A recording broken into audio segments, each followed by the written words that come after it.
On a new Locked On Cavs, we're going to take stock of the East, look at where the Cavs stand against a bunch of other teams, and talk about the stupid Cavs discourse, because it got stupid. That's all coming up today. You are Locked On Cavs, your daily Cleveland Cavaliers podcast.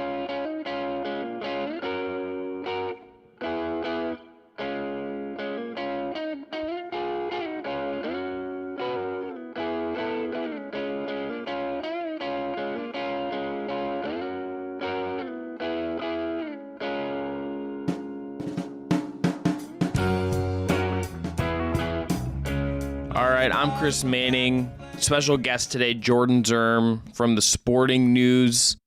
As always, Jake Stevens is producing this one. No Evan today. Jordan, thanks so much for coming through. I'm glad, I know it's Elijah Moore trade day, but glad you're here.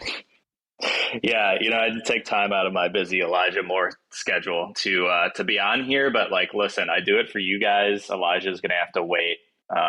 He's been texting me all day, just asking me questions about Cleveland. It's like, dude, I got stuff going on. I can't just drop everything, So, he's going to have to wait.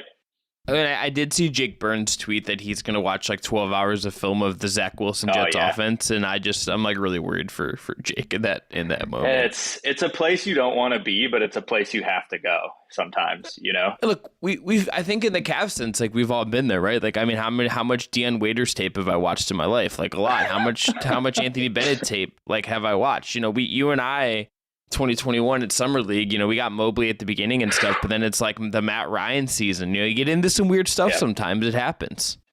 Sports takes you to some weird places, but how dare you slander Deion Waiters tape in public like this? Just outrageous. Look, I own a condo on Waiters Island that has been it is next to Bill Simmons's, and it's just been ruined by time and the weather and the persistence of the earth. It's been vacant for years, and people walk by and consider it, but then they move on.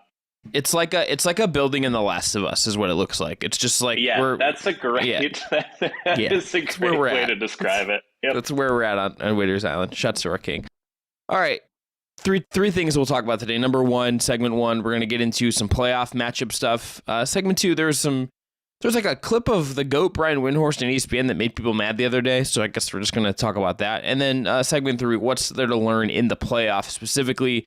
Jordan, we're going to start here, though, talking about the Cavs and the Knicks, because that is the likely playoff matchup for Cleveland in round one. This is a delicious matchup to me because both teams are pretty good. Obviously, Mitchell going against the Knicks is its own thing, but also they have Jalen Brunson, who absolutely shredded Mitchell in the playoffs last year. The Knicks are currently 2-1 against the Cavs. For whatever that is worth, there's one more meeting against these teams in 8 days from when people are listening to this. So I ask you, does that interest you? Is that a series you think the Cavs should be favored in? When you kind of look at it and say, okay, the Cavs are very likely getting the Knicks in round one, what resonates with you? What goes into your head? Yeah, no, that's a tasty matchup. That's honestly, it's what I want for round one. Because I think it offers two things. One, I think it's a series the Cavs can win. And then two, I think it just offers it would be an awesome national spotlight on the Cavs because, the Knicks are just always going to be a team no matter what that people care about. The Knicks in the playoffs. You think about what that series with the Hawks sort of did for Trae Young in terms of just attention. Now it was sort of the villain kind of attention, but the other team gets a spotlight on them too. And then Trae Young sort of walked out of that. Now it hasn't really gone great since, but Trae Young walked out of that playoff series and then they went to the Eastern Conference Finals.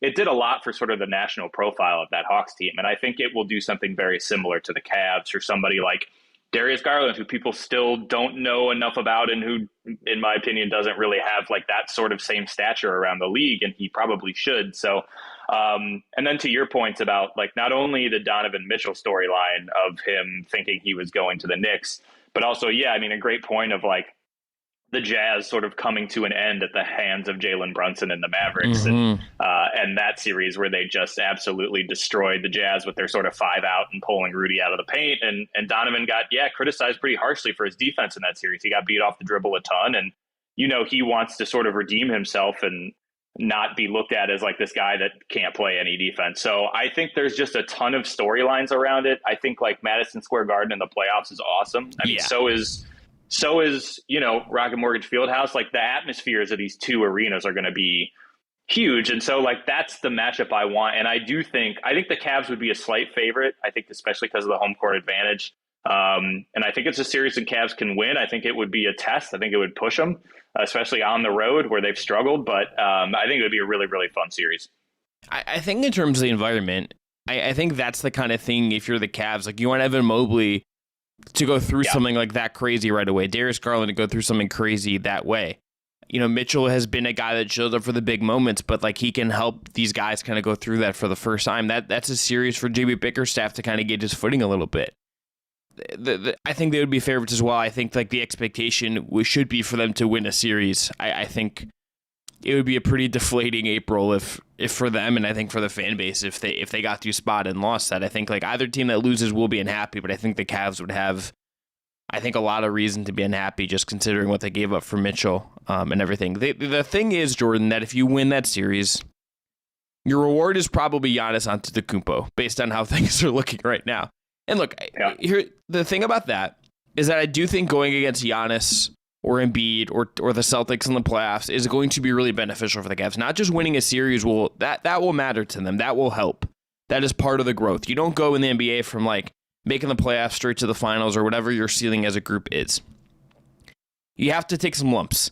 And I can think of no bigger lump than having to play Giannis in round 2, having to go to Milwaukee, having to try to win a game in the road against Milwaukee, for Darius to probably deal with Drew Holiday in that series. Like that is the kind of series that I think you can look at and maybe reveal some things about what this roster is and what this team is or is not capable of. But I think that in itself would also just be, if you get through round 1 and you win that in itself could be another great experience to go through, even win or lose. Yeah, I think, like, to your point, you want some answers to some questions that maybe you have about your roster, and you probably will get more answers when you're playing a championship caliber team like the Bucks, and you're going to get against the Knicks, who are a good team but have a lot of flaws, especially sort of defensively, that the Cavs can kind of exploit. The Bucks are sort of this living, breathing monster that is going to and has had experience, taking away your best player. Yeah, I think like Drew Holiday would drive Darius Garland insane. Like, they're just trying to stop Giannis for however many games that series would go.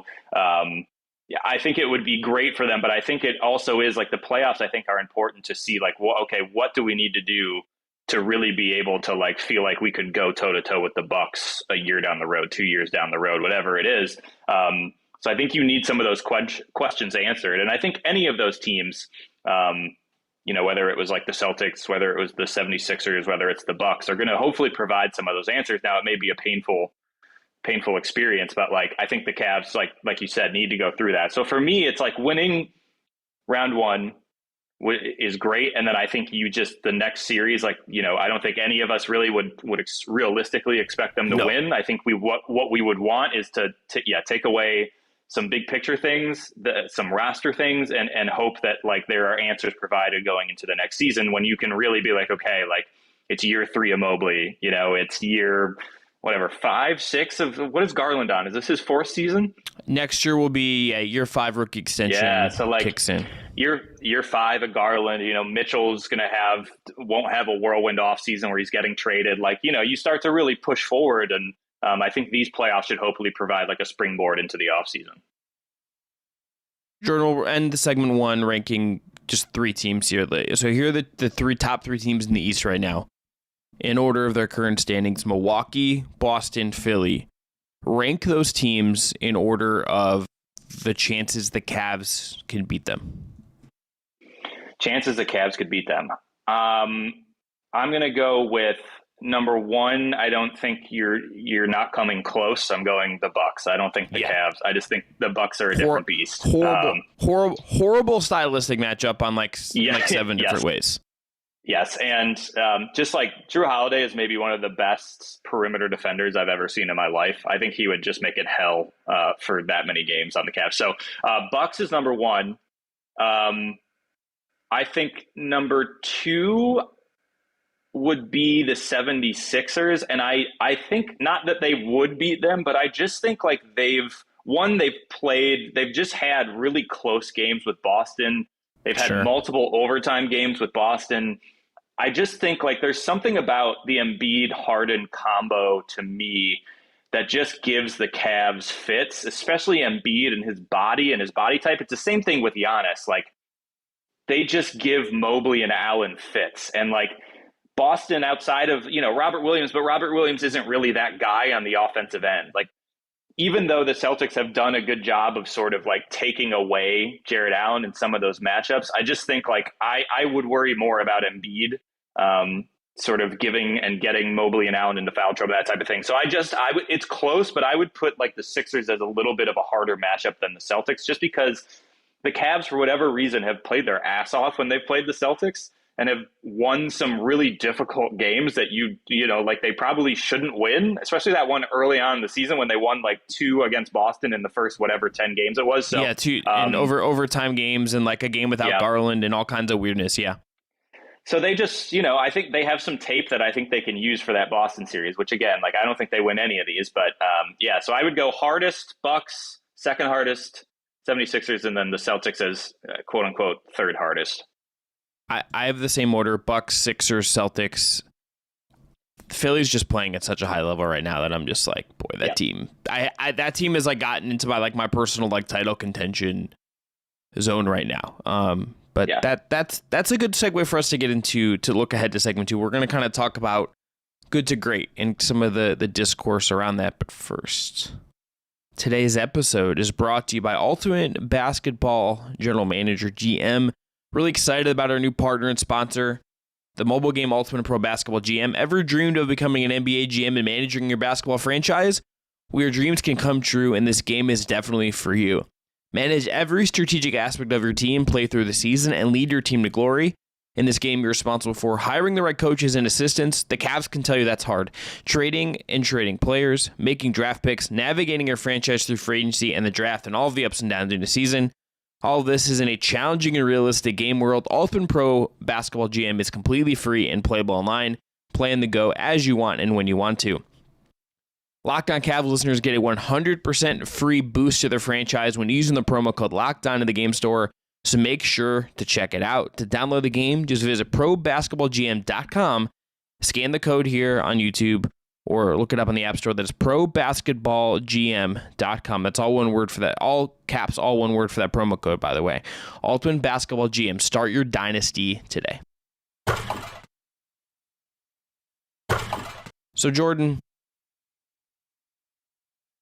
I look at this, and I see this. There's this clip from ESPN 850 that goes around the other day. Wendy's calling in, talking to some of the guys over there, and he's talking about how it's really hard to go from good to great.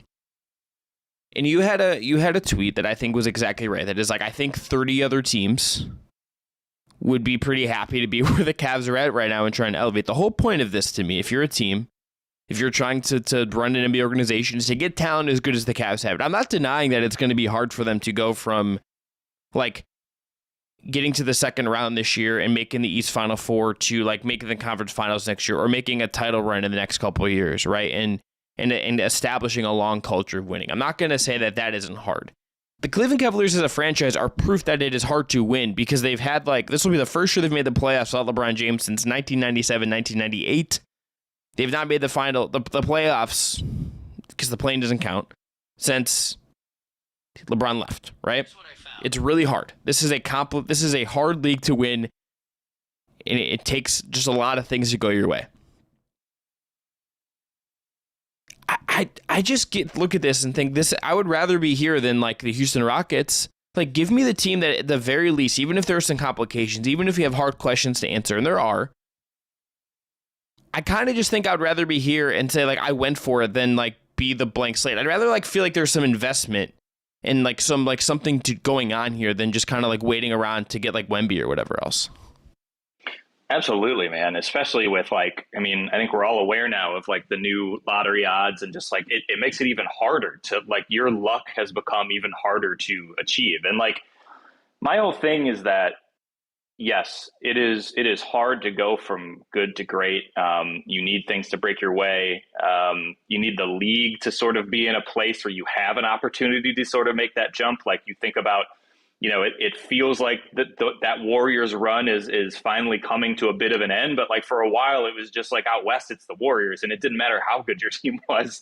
Like there was that span, especially after they had Durant, that it was just like, yeah, there's nothing you can do. I don't care how good your roster is. So you have to have things break right. But like my question is always like, can you see a path?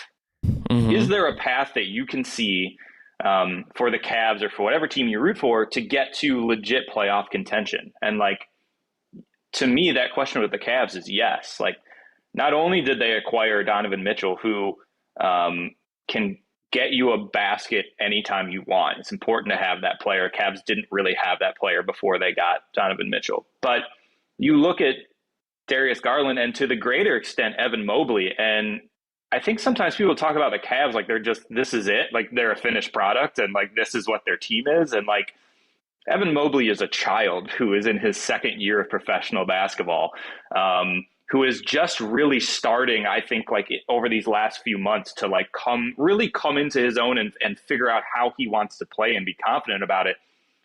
Like this idea that he's like not somehow in like 2-3 years going to be this absolute monster is like crazy to me. Like now again, like there's variables and who knows what his peak, what his ceiling is going to be. But like, if you're asking if there's a path for the Cavs to have a core that scares people, my answer is yes. Now there's other stuff. There's the fringes of the roster need to be figured out. Everybody knows they need more shooting. Like there's things that they're going to have to figure out, but like they have a core intact. And if you want to include Jared Allen in that, you can. But that, like, if you think about their growth potential, it's huge. So to me, like, that's where the disconnect happens, where it's like, I don't know if they're going to go from good to elite. I don't think anybody does, but is there a path that you can like legitimately see it happening? Yeah. And to your point, like with the Rockets, yeah, they have a collection of young, quote unquote, young talent. Do we have any idea what any of those guys are going to turn into right now? It's like, no. So it just like when you try to look into the future of a couple of these franchises with the Cavs, it's like a very clear path to like, if this happens and that's a thing that can actually happen, then yes, they can make that leap. So that's where, to me, like the disconnect is. The other part of this, I think, is that like, I think we sometimes overstate like how teams get to winning titles and competing for titles. That like we think in retrospect that like, oh, like they got to the finals and they won a title and that is like proof of everything. And that wipes away like things that didn't work or like things that you just like you got lucky to some degree. Like you have to get lucky. The Bucks like maybe don't win a title unless Kevin Durant's foot like isn't on the line, right? Like the Cavs had to come back from 3-1 to win a final. Like the Warriors, I think like that run, I think like broke our conception of like what team building looks like to some degree. Like yes. It like raised this standard that was like unmeetable for any other team going forward. That was like an anomaly that in the CBA negotiations going on right now, they're trying to prevent like a cap jump in that same way so that like there isn't like another chance for something like that to happen. Team building is hard. It is like a long always kind of ongoing process. I think like, you make a trade for Donovan Mitchell. I get that raises expectations. I get that level of scrutiny. I think if you're the Cavs in this modern NBA, you are in a position where whether it's Mitchell or Garland or Mobley, you constantly are trying to prove to those guys that they should stick with you and tie their ropes to you and your organization. But I also think like this is like something that it takes luck. It takes like all this stuff. And I would just, if you're them and you have Darius Garland, who's great, and you have Evan Mobley, who's like already very good and is going to be great, and Jared Allen's very good, and you go get Donovan Mitchell and he's great, going to be all NBA this year. First time in his career, playing the best basketball of his career in my mind. Like you got to just like go for stuff at a certain point. And like, I don't think like I can't imagine like Kobe Altman is like sitting in his office, like chatting with Mike Gansey and JB Bickerstaff and is like, like, is it worth it? Cause like, then we have to go from like good to great or like great to elite. Like I understand they're like thinking about like how to improve the roster, but like, you kind of just got to like go for some of this stuff and try to figure it out on the fly. And like, even like the Bucks, right? You have Giannis. Like, was the Drew Holiday thing like 100% going to work out for them? There's probably outcomes where that doesn't work out, but they went for it. I'd rather go for it. I would rather see teams go for it if they have players that are worth going for with. And the Cavs clearly did based on last year, based on some of the things we've seen them do. Yeah, absolutely. I mean, I think like that move for Donovan was the time to make that move. And if you have that ability, like they did, and there was a door that opened, like you go and you do it. And I know there's people who like a lot of people like to bemoan like what Lowry is doing in Utah, which fine, but like that just feels like an alternate reality where they like that Lowry. I don't know if that Lowry exists in Cleveland, and even if he does, he would not. He would not though. He's not getting the room to breathe and like get oxygen and vitamin D. In a low stakes environment for a team that everybody was like, oh, they're just kind of rebuilding. They were a fun story. But even if, let's say like he played to that level, he's still not somebody who like is really creating on his own all that much. He needs people still to help him create, to get him the ball in spaces where he's good. Like with Donovan, I mean, we were begging for somebody last year, especially in the play-in, especially when Garland was hurt. Like anybody else that could be a secondary Darius Garland was like, without saying it, was just like, I need someone to help me dribble the basketball, please. He looked like, exhausted and beat up. Like that is the very reason they got Karis LeVert, was because they were like, we need literally anyone. Yeah, Ricky tore his ACL, Collins out. Like, we're panicking. There's a photo going, I think Jimmy Longo took it at the beginning of the year, where Darius is like, this was when he's out with his eye injury, so it's kind of funny in retrospect because he has these black sunglasses on indoors, so you can't like see his eyes. But he gives this like hug to Mitchell, like one arm like grips him, and he just you can just like, he's just like, you can just tell that there is like, he's just like, I wanted to play with a guy like this. I wanted to have this kind of stuff. And Evan Mobley maybe will never tell you about that because he just doesn't say very much. But like, I'm sure he's like, dang, it's pretty nice to have Donovan Mitchell on my basketball team and the team I'm playing for. Absolutely. And like it will only, this is year one together, man. Like this will only to have, like I said, like a chilled training camp into preseason where Donovan is like settled and not just coming off a trade. Like there is so much growth for this team still. And I think we like sometimes lose sight of that, or we just want to, this is what I said to you, like that segment on ESPN 850 is like taking something good and being like, but what if actually it's bad? It's bad. And and it's like, listen, I understand you got to fill time and you need to talk about stuff, but like to ask, it was so funny to me to watch then like that night, what, Donovan did last night against the Nets, where it's just like, yeah, man, definitely regret having this dude on the team. Like, what are we doing here, folks? Okay. Like Ochai Abaji's had a nice 6 weeks. I like him as a player. He like would he be like a guy that on this roster you'd like to have going forward? 100%. Is like Ochai Abaji and like being like, I don't know, I got to hold on to Ochai Abaji as a rookie, worth not getting Donovan Mitchell for? No, that's an insane statement. That is on its face an insane statement. It's like what the Knicks did, where they were like, you want Quentin Grimes? I don't think so. Well, and like, okay. Or like Like, and look, to their credit, like they went and got Brunson. That was a good pivot. Absolutely. Quickly's awesome, but it's like some other teams, you just don't know. For sometimes you don't. We overthink these things. Just go get like the really good player. Go like, get a guy who's awesome at basketball. Yeah. Yeah, and like fits like a lot of your needs. And if there's any player that you could get as a star that probably has feelings about good to great and like what can go wrong and what doesn't, I bet you Donovan Mitchell has some things he feels based out of how Utah ended. Absolutely. He's been that's the thing. Like he's been, his first sort of lifespan in the NBA was coming in, being a part of a team that was like growing and then became like, oh, we have a good enough roster to maybe compete for a championship, and it never happening. So like he's already been through one of those, and I think that's only a positive. Like he knows what that looks like. He knows what it's like when a team hates each other because they know like one, like, well, Rudy, you gave everybody COVID, but two, we don't have it, like he knows what that's like. So again, like I just think there's so many positives around the Donovan acquisition that to like be asking about like, well, but what if is just like, what more do we want, man? What more do we want from him? Like nitpick, analyze the games, talk about what's not working or what isn't working. I think like revisionist history stuff is just nonsense. All right. Today's episode is brought to you by FanDuel Sportsbook. Look, the tournament is heating up. And now's the perfect time to download a FanDuel, America's #1 sportsbook, because new customers get a no-sweat first bet up to $1,000. That is bonus bets back if your first bet doesn't win. A lot of B's. Just download the FanDuel Sportsbook app. It's safe, secure, and super easy to use. And you can bet on everything from the money line to point scores and threes drained. Jordan, I'm gonna have an admission for you. The one future thing I have right now is I have a Nuggets title future, and I feel like very bad about that at this current moment. Oof. But at the time, I really liked it. You know, it hasn't aged well though. No, you never know, man. Hey, you hang on to it. There's still, who knows, but there's still time. They're losing to the Wizards, so okay, yeah. Maybe I take that back. Down by 2 at half, so, okay, close game. But look, FanDuel lets you combine your bets for a bigger chance at a bigger payout with a same-game parlay. So don't miss the chance to get your no-sweat first bet up to $1,000 in bonus bets when you go to FanDuel.com/LockedOn.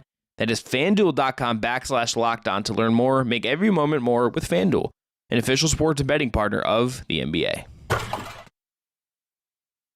All right, Jordan, we'll end on this. What is there to learn in the playoffs for you? When you think about the Cavs getting to the playoffs, you think about Garland and Mobley and Mitchell for the first time with this group. What do you want to see in the playoffs?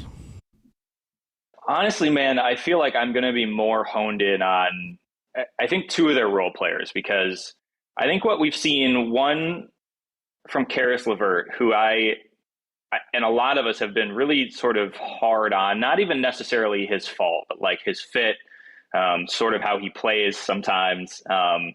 It has been really like credit where credit is due. He has been awesome over like the last 3-4 weeks. And he has really like such a noticeable shift in how he's playing. He's really stopped forcing things off the dribble. Like he's creating in ways that like he's done occasionally, but never really consistently. And he's just like, all the credit in the world to him, whatever sort of clicked where he was like, okay, I'm going to start playing in my role. It's made a huge difference. So I want to see, one, if Karis can continue to do that in the playoffs, because if he can, it's going to be a huge boon to the Cavs. And then like 2, man, when you have a good Chetty game, it gets you so hyped. And so like last night, he was great. There's been a couple games where like when the 3 is falling and he's also not trying to do too much. Like that's such a like similarity with him and Karis, is like when they're not having a good game, it's because they're just like out of control trying to do too much. And you're just like, stop. I'm really like, because Chetty to me is like a piece that is important, like is a very important role player to the Cavs' success and will be in the playoffs. So like, for me, it's like seeing if what those 2 guys have done over the last few weeks, like can continue on into the playoffs. I think that's going to be really, really big. And then I just think the other thing is like the shooting part of it to me is going to be so huge. It's like, how are teams going to play the Cavs in the playoffs?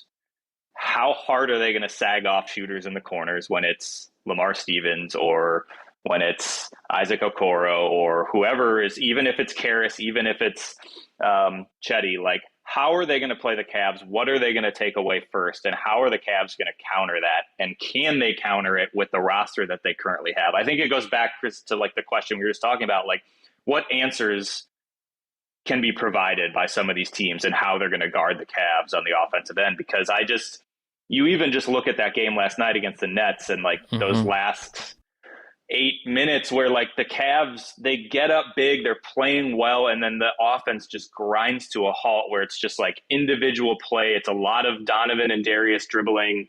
It's bad shots at the end of the shot clock. And like that's going to kill them in the playoffs if they sort of play like that in stretches when they need to be moving the ball. So like, to me, I'm just really, really, I think the Cavs defense is going to travel. I think the Cavs defense is good and it's going to be fine. I think like the other side of the ball is really where it's going to be like, there's going to be some tough games, I think. And it's going to be really eye opening just to see like, okay, this is what teams are going to do.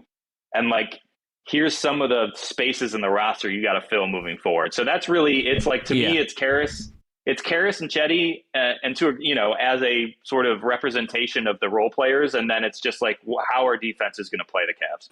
I think the role player stuff is the good shout, because I was listening to the new Old Men of 3 episode with Tim Legler with JJ and Tommy Alter. And the thing that like they said that I think I've like, it's just one of those things when you hear it and it's like, I think I've been thinking this the whole time, but couldn't find like the right words to say. Those guys are brilliant. So of course they figured out how to say it. They're like, you look at like, even like the Knicks, Josh Hart is like this role player you just like absolutely like implicitly like trust and understand what he's going to provide you in those moments. He's been so good for them. It's insane. Really good player. Derek White is morphed into that for the Celtics, right? Like I think Philly to like has some other guys that kind of do some of that stuff, even like in different ways. The Bucks have like a couple of them, like if you go to like Connaughton and some of those guys. I think we're going to find out, like, or at least have like change our feelings about a lot of these role guys. I think are going to change based on even just the first round. Like I think I think Okoro has taken like big steps forward. But like we got to see it like in that context and see what it kind of evens out over a 7-game series, and particularly because I think his defense on Brunson is going to be really important in that series. I think what we think about Jetty, because like I think there is like if I'm looking at Jetty, I think the 3 stuff absolutely matters. He's also just like an absolutely like horrible defender when his feet get a little crazy, and like he's so bad. And like if he's getting like cooked by Mando quickly or Brunson in the playoffs, like you're gonna get him pulled. He's gonna get pulled off the floor, and it's just like okay, like we can't do this. Like we can't ride with that, and that will be like a very valid decision. Karis LeVert has played the best basketball of his Cavs career the last month, like 40-something% on catch and shoot threes. But like, is it gonna be consistent? You know, is he gonna find the right balance? And like I think we're gonna have like a clear idea of these guys in that setting. I think we have like vague feelings about a lot of them and kind of have like understandings about what they are or what they aren't, but I think the playoffs it will give us some more firmness, I think, on some of those beliefs. And the offense is the same thing. The Cavs have the 8th best offense in the year by like cleaning the glass, dunks and threes. Seth Partnow had that in his own metrics, he said. By any measure, that's like a good offense. But like, does it feel? It doesn't always to me like feel like the Cavs have like a top 10 offense. It feels harder than it should at times. And like, Jordan, when I watch like other teams, sometimes I see sets and I'm just like, you gotta like steal. Like, there's stuff I would just be stealing from other teams just to kind of like loosen things up and make things go a little bit better. It was interesting to me. Like, I hadn't seen them like last night. They ran a little flare for Chetty at the top of the arc, and he came off a screen and he hit a 3. It looked like Kyle. It was like floppy Kyle Korver action. And I'm not saying like they need to be running that all the time, but Jordan, I'm making a graphic for Instagram that just says Jetty Osmond equals Kyle Korver, and I'm gonna like have your ad on there. Okay. That's fine. That's my quote. You can quote me right there. Cool. Jetty should be used like Kyle Korver. Kyle Korver. Like not used like Kyle Korver. Is Kyle Korver. Oh, We're just Kyle Korver. You're right. Yeah, no, got to go full send on it. But yeah, it's just like that stood out because it was a wrinkle that I hadn't really seen them run before. And like, again, like Jetty is not a great on the move shooter, but like he knew, he was like, okay, I'm coming off the screen and I'm shooting, and he nailed it. And it was like, and he will shoot. He just like will shoot. And he will. Jetty, if there's one thing about Jetty, it's that my man is going to shoot. So like, but that was really interesting to me. And that was a wrinkle that like they hadn't really used before. So it's like, to your point, yeah, like what else can they do? What can JB sort of bring out to, listen, they're not going to be a great shooting team. It's not who they are. But can they get open looks? Can they get like really good wide open looks? I think they can. And that's half the battle, you know? So it's like, like steal some stuff and try to make it so that your looks for shooters who aren't great are at least going to be open, you know, and are going to be like viable good shots. The other thing I would shout in this sense is like they've done more varied stuff with Mitchell and Garland off ball as time has gone on. A lot of Garland like ripping off of the elbow. He is getting into landing, getting kind of the ball off of screens. Mitchell is kind of doing some run throughs and cut throughs to clear space for Garland. They've added like a lot of creativity to how they're using those two guys. And I think if you're thinking about like making life easier for them, and also maybe maximizing Rubio and maximizing some of the other stuff you have, I don't think that's a bad idea. I think that is smart, and it should like kind of lessen some of the burden and some of the wear and tear of those guys just having to bring up the ball every single time and initiating, and it just makes things a little bit more fluid, I think. Like, and look, the Mobley part of this is the other big part of this. Like, is Mobley? Yep. Like I think we're at the point where he's gonna take the threes. How many does he make is going to be a big deal. And what else does he offer you offensively? Like, does some of the creation stuff, some of the other things we're letting him cook a little bit, does that help in a big way? I think I'm expecting him, Jordan, if I was going to do like a draft of like guys that I'm expecting to have like big kind of breakout playoff series of anyone in the league, he's pretty high up on my list, I think. I would agree. I think he's really found, like, I think just his confidence in getting to his spots and like what he wants to do is so much higher. You don't see him hesitate as much anymore, especially when he like gets it on the short roll or like he gets it in the paint. He's going right up. He knows where he wants to get to before he goes over one of his shoulders. Like, I think he does have a chance to really make a huge impact on a national stage. And like, that's very exciting to think about. So I'm with you on that. He's really good. All right, Jordan, thank you so much for coming through. Anytime, People can find all your great social stuff over at the Sporting News. We'll have you on again come the playoffs. Going to be fun. Are you good? Like, I bully you about this in our text thread with Alex Hooper. Alex, if you listen to this, let us know. But I think you got to at least come home for a playoff. I feel like I need to see you in the arena for a playoff game. It's in the works. Okay. And it's like, out here, like the Clippers are going to be, and no one cares. And like, who knows what's going to happen with the Lakers, but man, there's just no atmosphere for like NBA playoffs out here really. So, I need my fix, man. So I'm going to have to make the pilgrimage, so I can see, I'd like to, it's just been so, like you said, like the play-in just doesn't count. And like, it's been a while since we've had like a legit home playoff game. So, the last home playoff game was a game against the Warriors where like everyone knew it was over and LeBron checked out of the game in the fourth quarter and everyone gave him a standing ovation. Yeah. That was just like, bye LeBron. That's all that was. Yeah. They're great job, everybody. Yeah. They're like, thanks for the title. Thanks for the 4 years. It felt different. This is going to be something electric and very fun. I really just wanted to get here. All right. Back on Friday. Spencer German from 92.3 is going to help me recap Cavs Nets on Thursday. Subscribe, rate, review if you haven't already. Thanks again to Jake Stevens. Talk to y'all on Friday.